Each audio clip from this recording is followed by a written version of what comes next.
He cares about what he does, and that's why he's the best at it.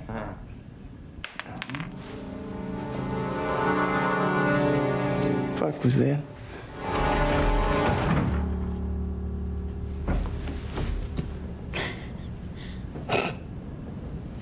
In 1956 in Chicago, an elderly man named Leonard Burling owned a modest, quiet clothing shop. Leonard was not originally from the United States. He was a British citizen who had relocated to America several years earlier. Before moving, he spent many years working at one of the most respected fashion houses in London. After leaving England for personal reasons, he settled in Chicago and opened his own tailor shop. He later hired a young woman named Mabel Shawn to work as his assistant. Leonard often explained the secrets behind making the best clothing. He said the first step was measurement. Getting it right mattered more than anything. You had to understand who you were making the garment for before you ever started cutting fabric. Mabel helped him around the shop, greeting customers and tending to their needs, while Leonard did the careful work. He took measurements with precision and studied his customers closely, paying attention to how they carried themselves, what they favored, and what they tried to hide. Does he stand with confidence?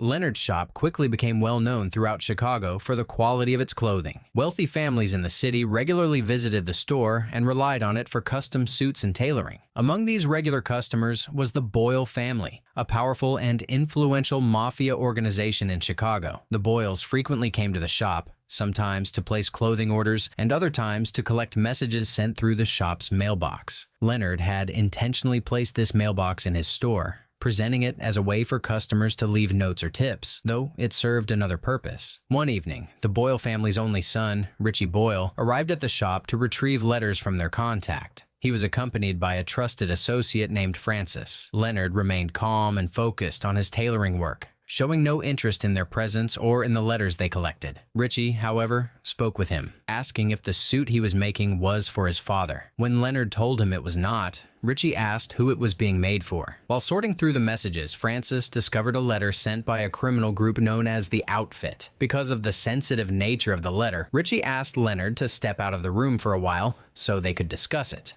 Will you excuse me, gentlemen? The Outfit, man.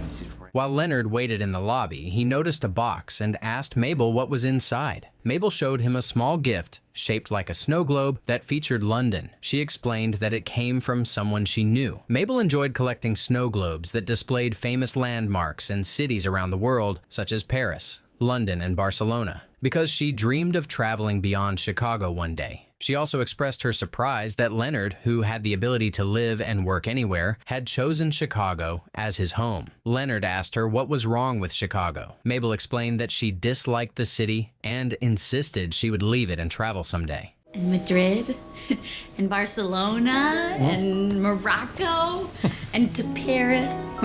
After Richie and Francis finished their business and left the shop, Leonard and Mabel stayed behind folding garments. As they worked, Leonard spoke privately with Mabel. He mentioned that a man who worked at the clock shop next door had asked to be introduced to her. Mabel showed no interest in the idea because she was already emotionally involved with someone else. The one with the little mustache? Yes, like Errol Flynn. I do not need you telling me who to date. Leonard slowly came to the conclusion that Mabel had developed a personal connection with Richie Boyle. He had noticed the way they behaved around each other and recognized the subtle but familiar signs of flirting. While carefully folding a piece of cloth, Leonard warned Mabel to remain cautious, explaining that Richie belonged to a mafia family known for violence and the frequent use of weapons. Mabel admitted that she understood how dangerous the Boyle family was. I've spent my entire life around animals like Richie Boyle. You want to get him to back off, you look him dead in the eyes and you pretend you're one of them. During their conversation, Mabel told Leonard that she knew he wanted her to become like him, to train under him and grow into a great tailor. She explained, however, that she would never truly become like him and that she planned to leave this place someday. Leonard told her that she was entitled to be herself and that he did not need her to follow in his footsteps. As they spoke, Leonard noticed she was not folding the garment properly, and he pointed it out. He told her that a raise would only be possible if she improved her skills, especially in basic tasks such as folding clothes correctly. After the shop closed for the night, Mabel went home, while Leonard stayed behind, continuing to work late into the night inside the shop. Later that night, Leonard fell asleep at his desk and drifted into a dream filled with images of fire and loss. He was suddenly awakened by the sound of the shop door opening. The voices belonged to Mabel and Richie, who had come to the shop together to spend time in private. This confirmed Leonard's earlier suspicion that the two were romantically involved. I just said don't touch anything! As they talked, Richie shared information with Mabel about Francis, his adopted brother. He explained that Francis believed someone within the Boyle organization was secretly betraying them by passing information to a rival mafia group known as La Fontaine. Richie openly expressed his dislike for Francis, admitting that he felt resentment because his father, Roy Boyle, trusted Francis more than his own son. Richie did not consider Francis's family, viewing him instead as a stranger who had once saved his father's life. He believed his father's loyalty to Francis came from a sense of obligation rather than genuine affection. Pops listens to you. Don't worry about Francis. Who cares about Francis? Leonard quietly listened to all of this from the other room. He accidentally dropped an object, creating a sound that alerted Mabel and Richie to his presence. Acting quickly, Leonard returned to his seat and pretended to be asleep. To avoid causing trouble, Mabel guided Richie out of the shop so Leonard would not be disturbed. I don't want to wake him up. The next morning, Mabel joined Leonard, and they began serving their customers as usual, and letters once again started arriving at the shop. A few days later, Richie and Francis returned to the Tailor shop to collect mail, as they did every week. That night, they discovered another envelope from the outfit, which contained both a letter and a cassette tape. After finding it, they left immediately to report the discovery to Roy Boyle. Later that same evening, Richie and Francis rushed back to Leonard's shop in a state of panic. Francis was supporting Richie, who had been shot in the stomach. Francis checked to see if the shop was empty before they went inside. He carried the injured Richie into the back room of the shop, where Leonard normally worked, desperately seeking help. Francis asked Leonard to apply pressure to Richie's wound and to hold him tightly. He blamed Richie for hesitating to shoot the men who attacked them. He warned Leonard that people would come looking for the briefcase containing the tape and that they needed to keep it safe. There are 1,000 blue boys out there hunting for this. And if they find it, I start shooting. You follow? Later, Francis contacted Roy Boyle and informed him that both he and Richie had been attacked by the La Fontaine mob group. He explained that they were hiding inside Leonard's tailor shop and that Richie had been seriously wounded. Roy responded that he would come to the shop as soon as possible to retrieve them. Richie asked Francis to take him home, but Francis refused, saying Roy had told him to wait there. Richie and Francis argued, and Francis made it clear that he worked for Roy, not for Richie. Nobody knows where the dock is. Pops is gonna come down here himself, but it's gonna take a while. Seeing that Richie was losing a lot of blood, Francis ordered Leonard to sew the gunshot wound in Richie's stomach to stop the bleeding. Leonard hesitated at first, explaining that he was not a doctor and had never treated an injury like this before. However, drawing on limited experience from his past, including moments connected to combat situations, he eventually agreed to help. The procedure was excruciating, and Richie lost consciousness as Leonard stitched the wound without any form of anesthesia. Despite the difficulty, Leonard managed to close the injury and stop the bleeding, his hands steady even as Richie's body slackened. Once the wound was taken care of, Francis sealed the cassette tape into the suitcase. He asked Leonard to watch over Richie for a short time while he stepped out. Leonard refused and insisted that Francis take Richie with him, making it clear that he did not want to become involved in the Boyle family's violent affairs. Leonard wanted to be left alone and to keep his shop separate from their business. Francis told him he was already involved and was now part of the family. Francis continued to argue that Richie needed to stay, explaining that Leonard's shop was the only safe place available at the moment. Don't judge, I just don't want to be involved in whatever it is you do.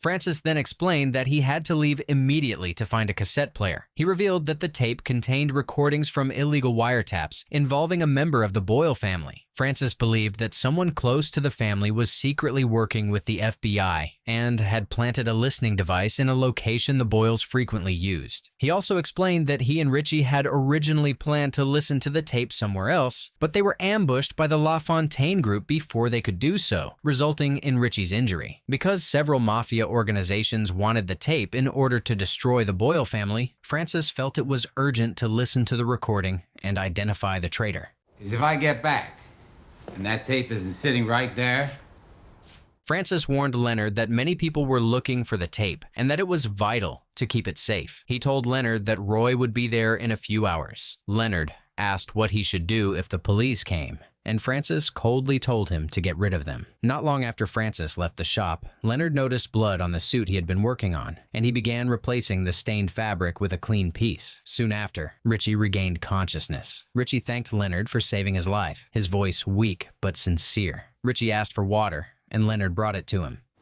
After everything your father's done for this neighborhood. When Richie asked about Francis's whereabouts, Leonard told him Francis had already gone to look for a cassette player, and he mentioned that Francis believed the betrayer might be within the family. Leonard told Richie that his father was a good man. Remembering that Roy had been his first customer when Leonard opened the shop, Richie said he remembered that day and how his father had come home excited, talking about a tailor who had come from London. Richie explained that Roy cared about clothes and appearance, and that he often told him a well-tied tie was the first serious step in life. Taught me how to tie a tie for the first time when I was 4.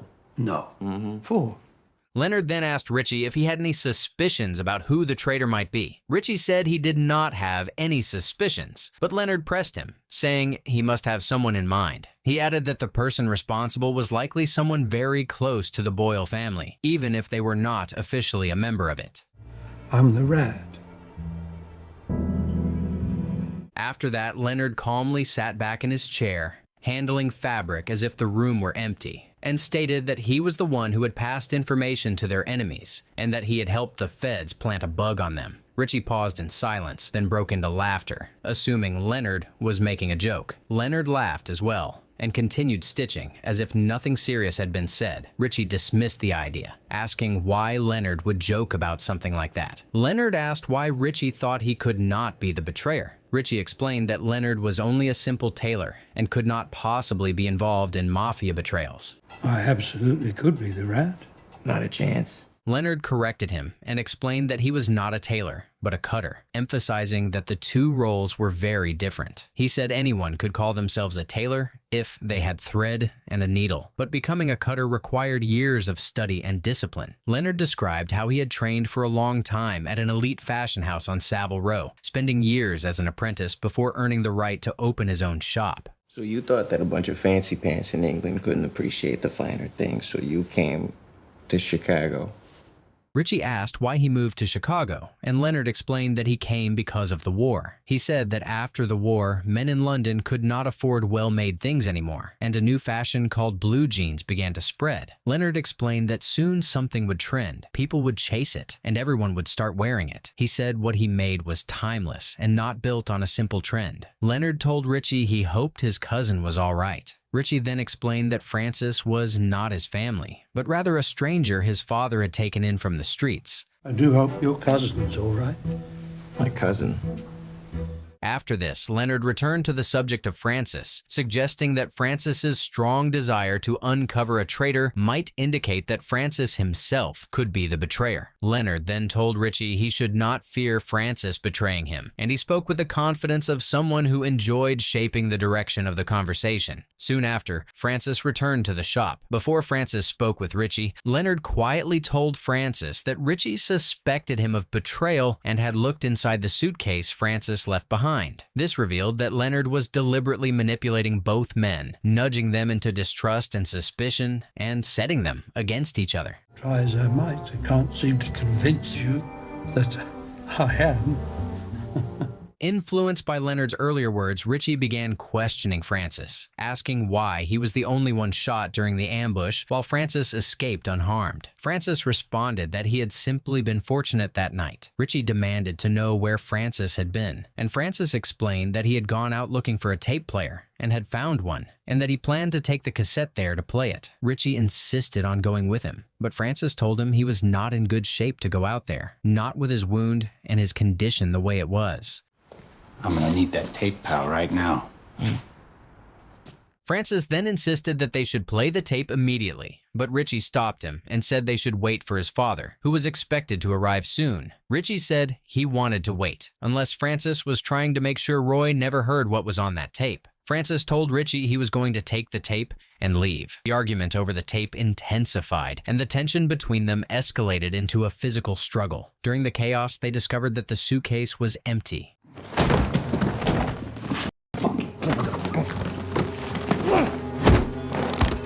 Realizing this, Richie drew his gun and aimed it at Francis. Richie demanded to know where the tape was. Francis told him he was stupid if he thought he could force a confession like this, and he insisted that he was loyal to Roy. Richie admitted he had hated Francis since day one. Francis fired back that he was the one standing beside Roy, cleaning up what needed to be cleaned up, while Richie went around making a mess of everything. Richie's attention shifted for a moment during the argument. Francis fired next, striking Richie in the neck and killing him instantly. Francis told Richie he did not die because he was slow or arrogant, and that he did not die because he made a mistake in the moment. He died because he was weak, and Francis shot him again. It was because you're weak.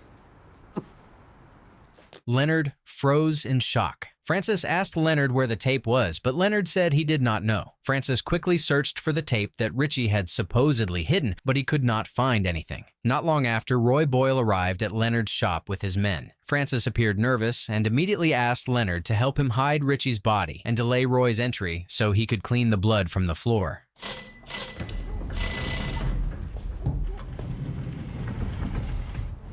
Francis started scraping the blood away while Leonard went to answer the door. Leonard greeted Roy, and Roy thanked him for standing by him and his family, saying they would not forget this. By the time Roy stepped inside and reached the back where Francis was, the blood had been removed, and Francis had enough time to invent a story to explain Richie's absence. Roy asked where Richie was, and Francis told him that Richie had taken a tape connected to the outfit and left to find him. Roy demanded to know why Francis had not followed him, but Francis explained that Richie was not willing to listen and told him to wait there while he went out to look for his father. In this situation was to stay right here and in case you turned up.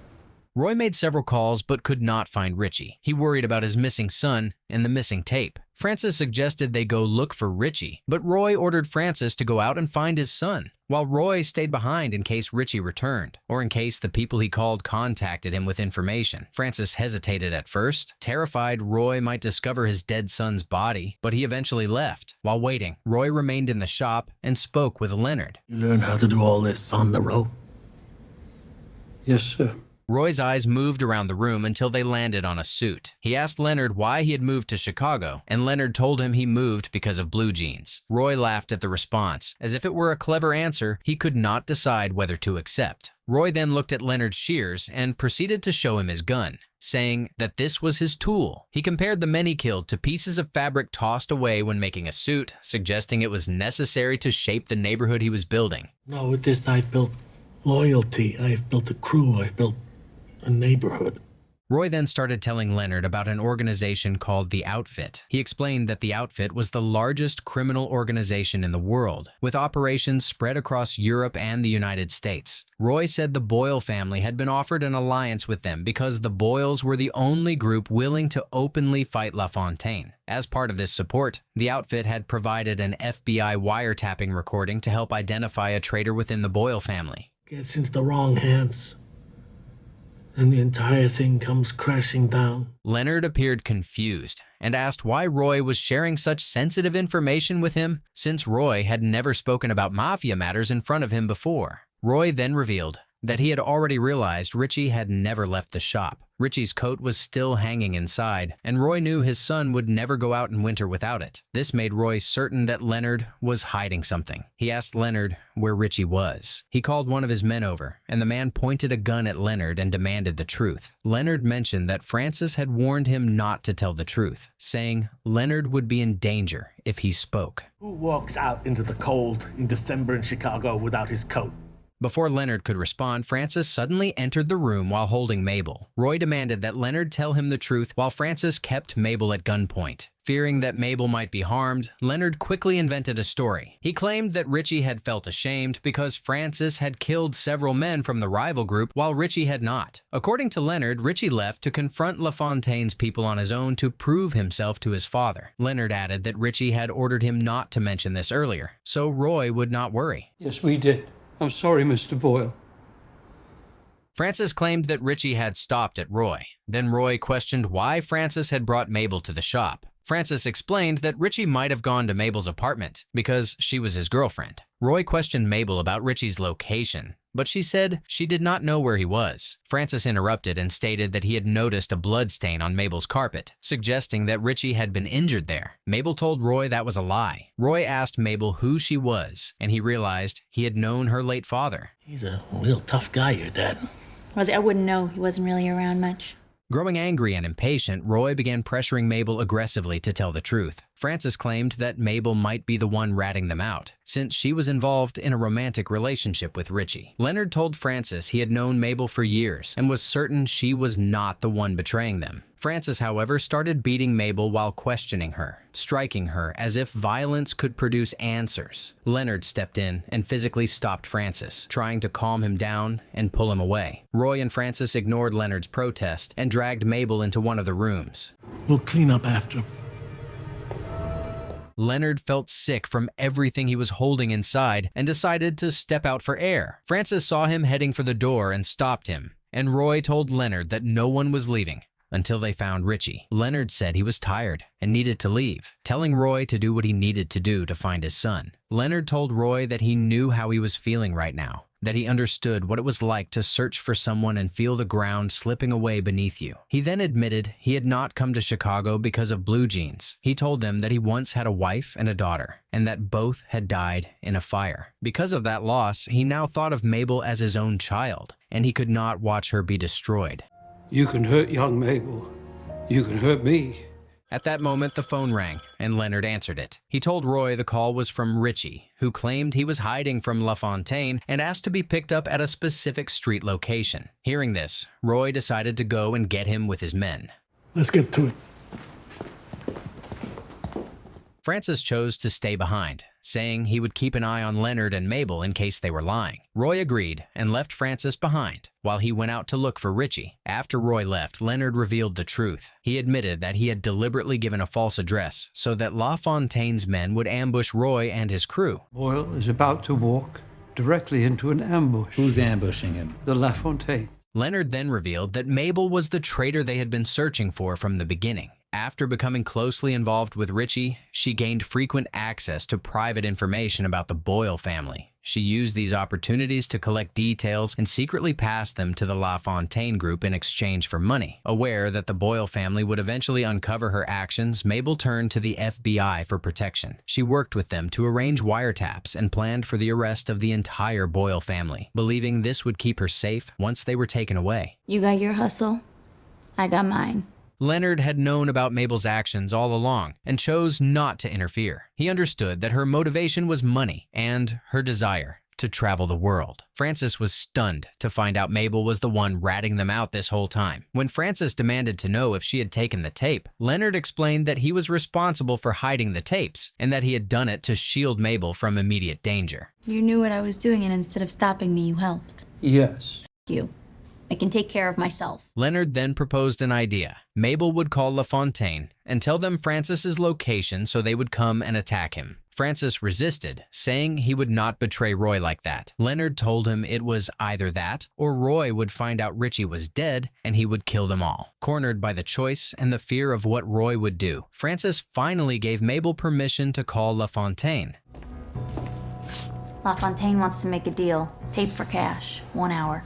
Mabel made a deal with LaFontaine to exchange the tape for cash. Not long after, LaFontaine and his men arrived at the shop to pay Mabel for the tape. Before the exchange happened, Francis instructed Leonard and Mabel to use a coded signal once LaFontaine handed over the money. This was meant to allow Francis to leave the back room and kill LaFontaine.